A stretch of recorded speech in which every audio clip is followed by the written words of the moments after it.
Devon Larratt recently went onto the Lion Pride Arm Wrestling podcast, and make sure to go check that out if you guys have not already. It's a full, over an hour-long podcast. They talk about all kinds of stuff, super entertaining.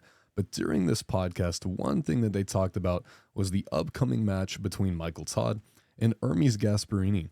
And Devon Larratt actually ended up saying a few things that surprised me. He did say he thinks that Michael is the favorite going into this match, but he also said something that surprised me even more so than that. Devon said that he thinks Michael Todd is a better arm wrestler than Ermes Gasparini is. And I think that this is really interesting. He's not saying better as in stronger or everything overall, but he was talking about being a better technical arm wrestler than Ermes. I think that Ermes is normally someone I would think of as being one of the best, if not the best super heavyweight, or at least best in his category, maybe other than Devon Larratt. As far as technical arm wrestling goes, I always think of Ermes as having super great technique, partly because of the fact that he started off as a weight class puller. And generally the guys that are trying to arm wrestle people bigger than them, especially in practice, they get really good. They get really efficient. They get really good technically because they have to overcome a strength gap. Being a smaller athlete, they're kind of forced to do so. Whereas Michael was arm wrestling super heavyweights a lot longer before Ermes was, as far as I'm aware. Ermes has gotten much bigger. He's gotten kind of more into that super heavyweight size a lot more recently. And I would tend to think of Ermes as being a much better all-around technical arm wrestler than Michael, but Devon seems to think that Michael actually might be a better technical arm wrestler. So I find this to be really interesting, and I figured that what could be super helpful is to take a look back at Michael Todd and Ermes Gasparini's match. And this has been a while ago. I don't even remember when this happens. I think both guys were significantly worse than they are today. But essentially what we see during this match is that Ermes does end up pinning Michael 2 times.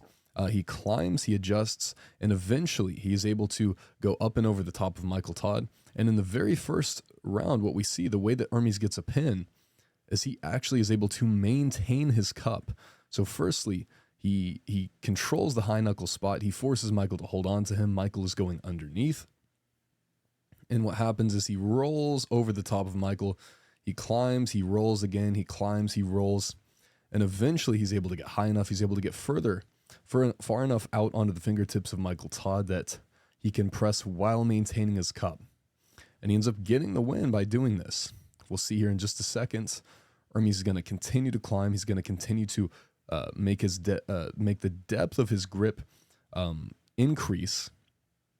And eventually, he's going to go right over the top of Michael Todd. He gets high enough. He gets enough behind his shoulder.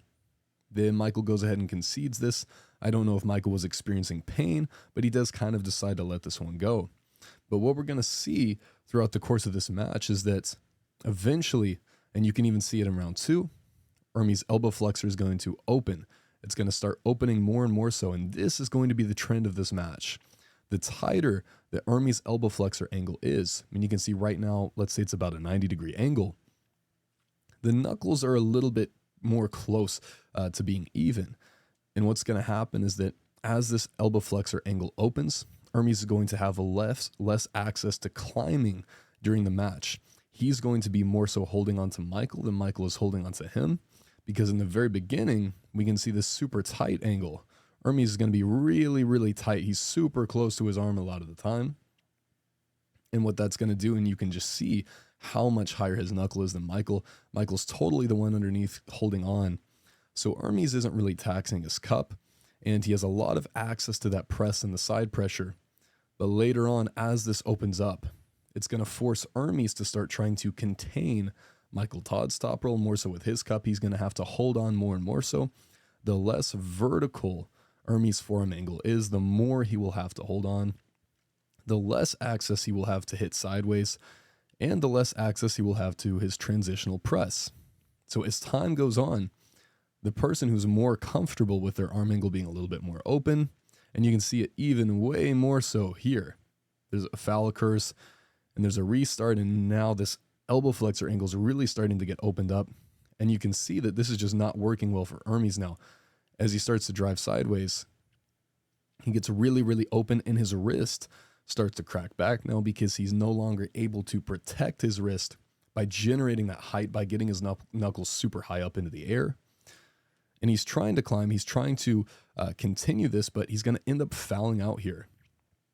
And that's either a win for Michael or maybe it's a restart. But what's going to happen throughout the course of this match is we're just going to see this over and over and over again.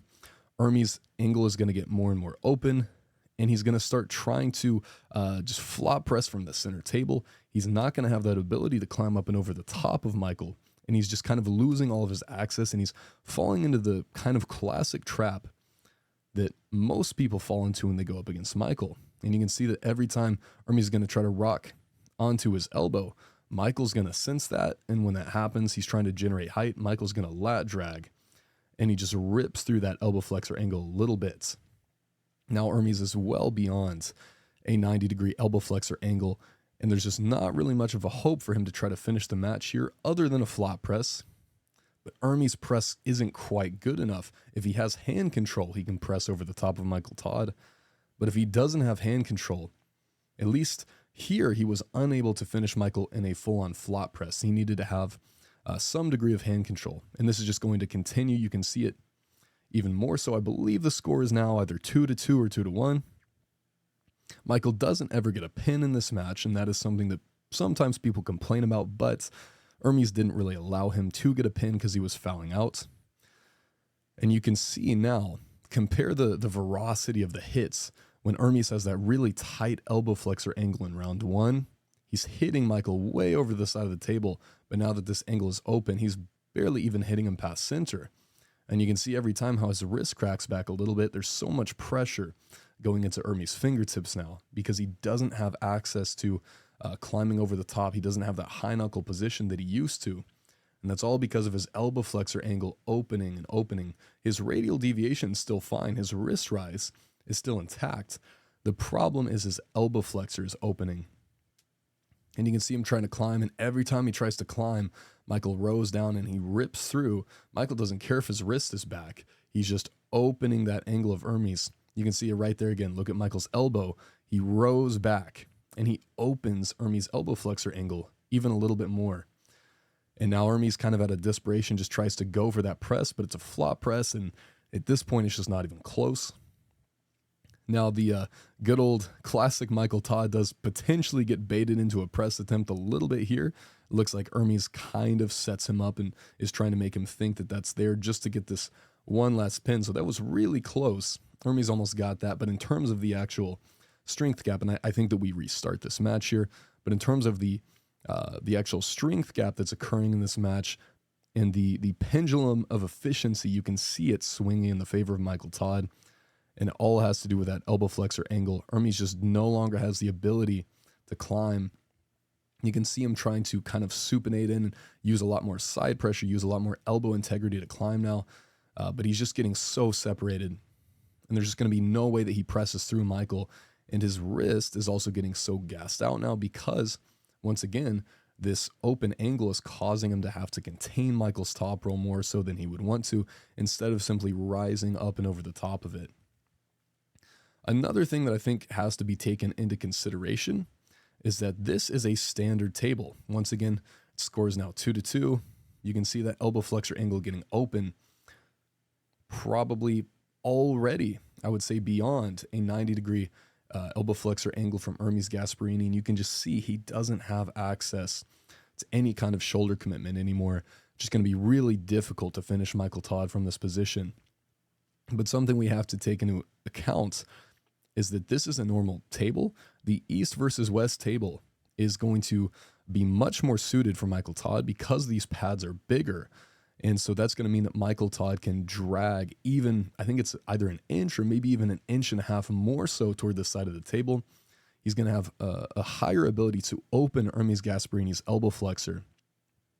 And in addition to that, it's going to be a 6-round match. So Ermes doesn't just have to climb over the top of Michael and pin him 3 times, but he has to do it 4 times in a row. And if Michael gets 1 round, I have a feeling if he begins to open that elbow flexor, if he gets any kind of stop where Ermes is in a position like this, where his elbow flexor is a little bit more opened, I have a feeling that that's probably going to be Michael's day. Ermes is going to have to figure out how to climb all the way over the top of him and maintain that super high knuckle positioning. And he's going to have to do that 4 times without gassing out. I don't think that Ermes can flop press through Michael Todd's King's move. I might be wrong, but Jerry Kydyrgali hasn't really been able to do that, and Gennady Kvikvinya has not really been able to do that. Even Kamil Jablonski, who's only a flop presser, was unable to do that. I have a feeling that because of that, Ermes probably can't flop press through Michael's King's move either. So if he ends up trying to flop press, it's probably going to be over.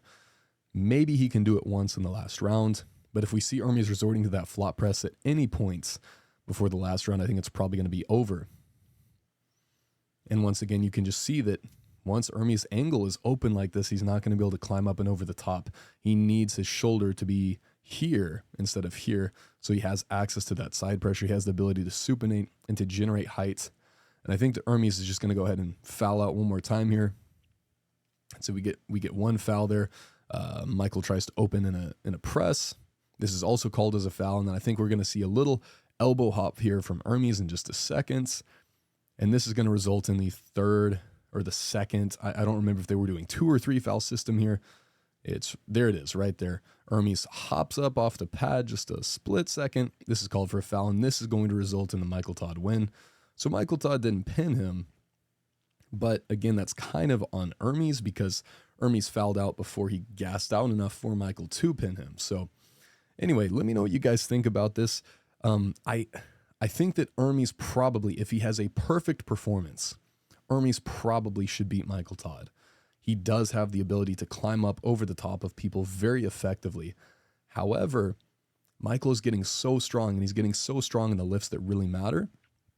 He's getting so strong in that pronation lift where he's going to have a higher hand height, and he's going to have more access to opening Ermes' elbow flexor and giving him a really, really hard time in this match.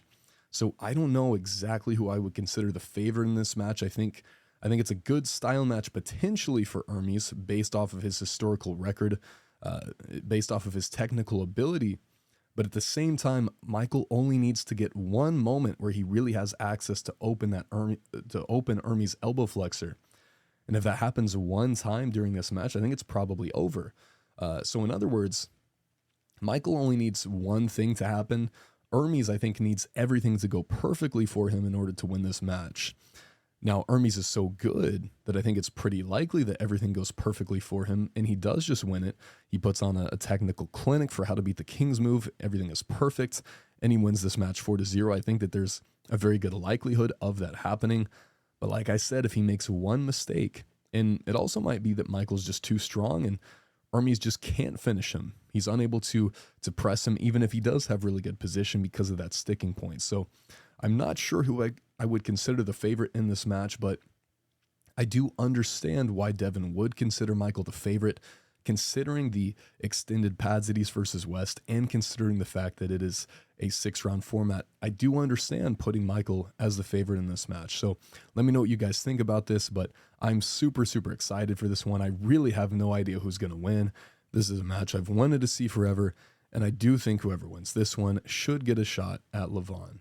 All right, thank you guys so much for watching. I'll talk to you later.